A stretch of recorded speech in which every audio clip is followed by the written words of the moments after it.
Hey guys, visiting with my parents in Southwest Florida at a golf community where the golf course turned to tumbleweeds, and just some cool conversations with some of the residents here and some friends of ours. And I think it'll be beneficial if you have any concerns about what your club is doing, the financial viability, the future of your club. This is one to listen to. Hope you find it helpful. This is the Golf Essentials Podcast with Casey Borg. So came down with the family a couple days, and we're spending down in Southwest Florida with my mom and dad, and they live in a sort of a mid-range development in a golf community, and it's a really interesting example because the golf course has literally turned to tumbleweeds. If you go to my site, I took a couple pictures of the clubhouse this evening, and it's a real sad state because there's a community of, 1,000 or so homes surrounding this golf course, and all of a sudden, since about 3 years or so, the golf course is closed, and it looks like the African savanna out there. It's just toast. And the misconception is that somebody could come around and buy the place and soup it up and turn it back into a fully functioning golf course. The truth is, as a club operator and owner, it is virtually a lost cause. The thing is, the irrigation system that is one of the more valuable assets on a golf course that's been sitting dormant for a couple of years is just not going to be functional, So really kind of sad for this community. Luckily, there's a number of people and they all get together, but they take their golf business on the road and they go off and play different clubs and a couple times a week or whatever, and it works out pretty good. So it's an interesting scenario. But so we went over to the local community pool and was hanging around with some of the guys, my dad and some of his buddies, and got talking about KPI and starting our golf management company and some of the angles that we're taking to help underperforming clubs. And they were joking that, we should have been here to help their club. And sure, and there were some clubs that we could help and others we couldn't. But we got deeper into the conversation about strategies that clubs can deploy and how aggressive that some of these clubs need to get before it's too late.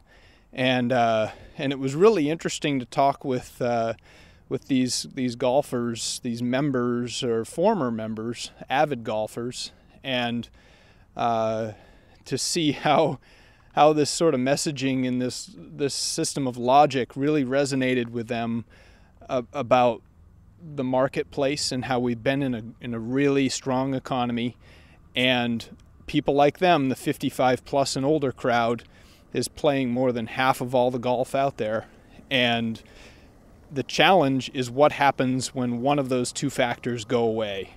And the market could happen at any time. The baby boomers aging out of the system is going to happen in the next 5, 10, 15 years. We're going to see that bubble of golfers go away, and how do we replace that?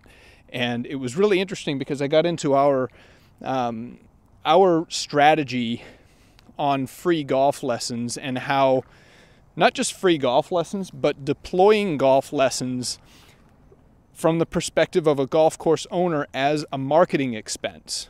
No longer are you just simply outsourcing your teaching elements to some independent contractor who's going to try to make as much money as he or she can and cater to avid golfers. And just by virtue of that's where the money is for them, is the avid golfers, the ones that are really in tune and really looking to soup up their game and invest in high dollar lessons, high technology, high detail. But that's not in line with the vision and the aims of a golf club and ownership of a club, right? Ownership is looking for more participation, bringing new people out to the golf course, retaining existing people, and delivering a better experience than other clubs of a similar ilk are delivering. And quite frankly, no matter who you have instructing at your golf course, it's tapping into or really benefiting a very narrow sliver of your population. So when you do the math on considering golf lessons a marketing expense, think of it this way, right? So if you need new players, a lot of golf courses are struggling for players, members, participants to come out and tee it up and take part in their club. You need to market your club. We know this. You need to get more players out there, right? So you have a number of options you could deploy. You could advertise on TV and magazines. You could put up billboards. You could walk around neighborhoods and hand out flyers, right? There's an infinite number of ways that you can market your club. Our perception is that golf lessons happen to be the best marketing angle that a club can take to, number one, get people out to the club, get them indoctrinated into the game, get them acclimated to the social climate at your facility and your club and the nuances of the game, and help them feel comfortable in the game. And then as things go on, help them be stickier, help them be more bound to your club, and to help them stick and become lifelong members and stay in the game longer than any other marketing tool that you could deploy, right? You put up a billboard, if it's hugely successful, you still have to educate the people how to play golf. You gotta teach them what kind of equipment, how to behave, right? Who to get playing golf with and all that. Instruction tackles all that. And if you do the math, let's say you go pay somebody 60 grand, right? It's a salaried position, 60 grand, and their job is to give out 15-minute golf lessons for 40 hours a week at your facility. That's literally all they do. And they're charged with not only giving the lessons, but they can go and grab people or invite people out to the lessons as well, as can any member of your entire staff. Okay? 60 grand a week, that equates to roughly $30 an hour, right?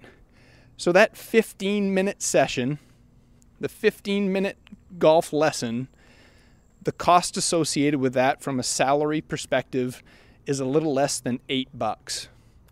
So you could literally have a family of 4 on the lesson tee every day, every week for 2 months straight. So 8 sessions, and it would cost you on a cost basis about $60. But they would be at your club 8 times in 2 months on 8 separate occasions, once a week. They would learn the game. All the kids, the adults, they would have a blast doing it. They would probably want to play more golf. They would feel very comfortable at your facility. They would probably meet people while they're out there. And if you're into the short-term win, they're probably going to buy beer and hot dogs and food while they're out there, right? They're probably not just going to stay there for 15 minutes. So guys, if you do the math, whatever market you're in, it's probably not 60 grand. If you're in a rural market, it might be 30 grand, so the 15-minute price tag is $4. I mean, $4 on the chance that you're going to create so much more revenue. You can quantify, the lifetime value of each of your customers, right?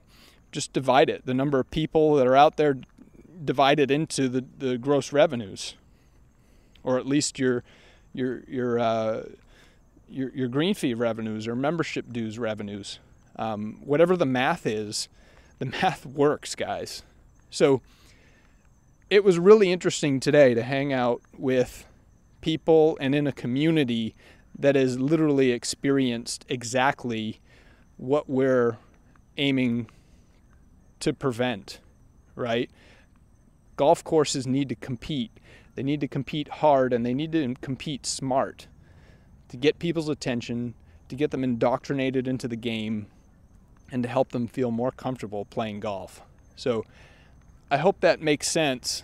And if you have any questions about any of this stuff, I always welcome you to reach out, hit me up on social, email me. I am more than willing to have conversations, and trust me, it'll never become a sales pitch. I'm in the business of delivering more value than I'm ever going to extract. So reach out, and I'm glad to talk about what things that we've seen in the past and what solutions could be possibly deployed to help your club out. So hope that works, and we'll see you next time, guys. Thanks a lot.